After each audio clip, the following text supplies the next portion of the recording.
Chris Stewart took a season off from hosting the Nick Saban Show, not because he wanted to, because he had to. Stewart's second health scare in a span of just under 2 years also kept him away from his job as Alabama's basketball play-by-play man. He returns to that role Saturday. Recently, I sat down with Chris to talk about his long road to recovery, a road he is still traveling. 6-5, man, lost it on the way in. Ball knocked away. Relaford at 2, launches it mid-court, buzzer. Bottom! He hit it, and Alabama's won it. He is the best play-by-play guy I've certainly ever been around and heard. From his courtside seat, Chris Stewart has described some miraculous finishes to Crimson Tide basketball games. He'll run the baseline. Sexton gets it. 3 seconds. 2. Sexton at 1 for the win. It's good! It's good! It's good! In the span of 20 months, Stewart has written 2 personal comeback stories. He suffered a stroke in April 2018, and last August he was back at Brookwood Baptist Medical Center after developing a serious infection while recovering from heart bypass surgery. The failure with lungs, kidneys, liver, had pneumonia. Basically, if you could have it, I had it. I was in a bad spot. Did you ever think there was a point where you were going to lose him? Yes. I don't think I realized how sick he was the first couple of days. He was sick. Like one doctor said, he was as sick as he could be without dying. So those first couple of weeks, just seeing him in a coma, and it was hard. It was hard.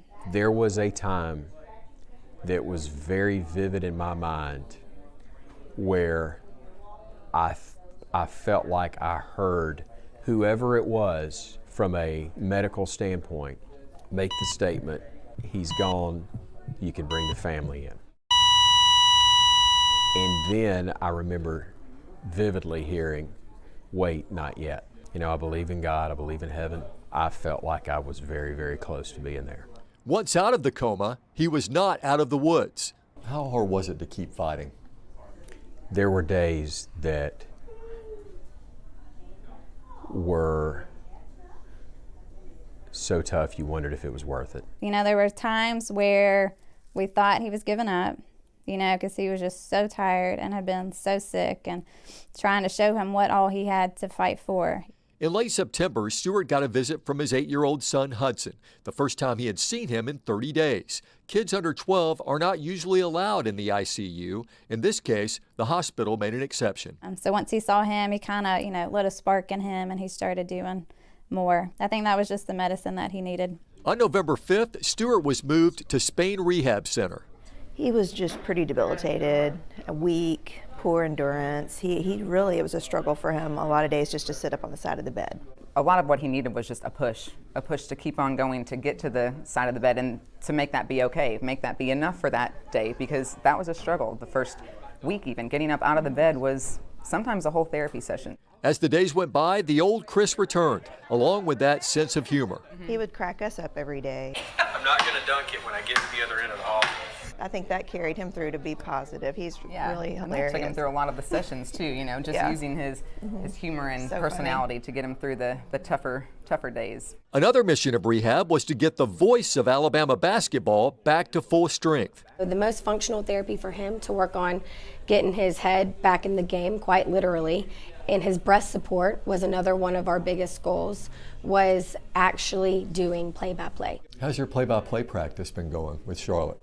It's good. Lewis, working off of a screen, works it right side, Petty, step back, fall away, 3, bottom. I will never forget the first time we did it for about 1 minute. Jones, working against the defender, crosses over, goes down the lane, puts it up with the right hand off the glass, got it to go. And then we took a break because he was a little bit out of breath. And he put his head back on the bed and closed his eyes and just said, dang, that felt good. 91 days after entering the hospital in August, Stewart came home from Spain Rehab on November 26th. Welcome home. He continues outpatient physical therapy with Kathy Pinion. Go a little side to side. Make him reach. There we go. Make him reach. He calls Kathy, Karen Culverhouse, Abby Heredia, and Charlotte Rogers Chris's angels. Abby, Karen, and Charlotte, and now Kathy, the care they've given me. And it's really taken me from a spot where you feel like you're spinning your wheels and you're not getting anywhere, to, okay, I've got a chance to be normal again. Normal also means back to being a dad to daughter Ann, sons Hudson and Parker, a husband to wife Christy, who he calls beyond special. I was having a rough night, rough day. And she grabbed my hands and looked at me and said, for better, for worse, in sickness and in health. And I can't tell you what that did for me. Tuesday, December 17th, Stewart walked into Legacy Arena to watch Bama practice before their game the following night against Samford. There were hugs, handshakes from every member of the team. That was neat. To do things where I feel normal again really meant a lot.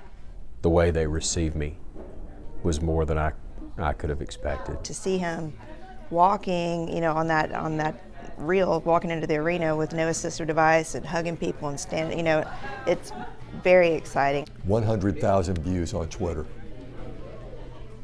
Of that video. Well, what about that? Slow news day. January 4th, Stewart plans to resume play-by-play duties when the Tide opens SEC play at Florida. His first home game will be January 8th when the Tide plays Mississippi State. I'll be grateful and appreciative if things are going well, and probably it'll be after it's over with that part will hit me. I may be over there bawling. Chris will be professional and say all the right things. I'm going to say probably a bunch of stupid stuff, but I will be so excited, thrilled. I know he's ready, so it'll be good. It'll be good to see him be normal again. But I genuinely feel like with the progress I've been able to make so far, that I'll be ready to go, and I'm excited about that. Our thanks to Chris's broadcast partner, Brian Passing, for helping us out with that story. Chris and his family, and also to UAB Hospital and Brookwood Baptist Medical Center for their help in telling us Chris's story.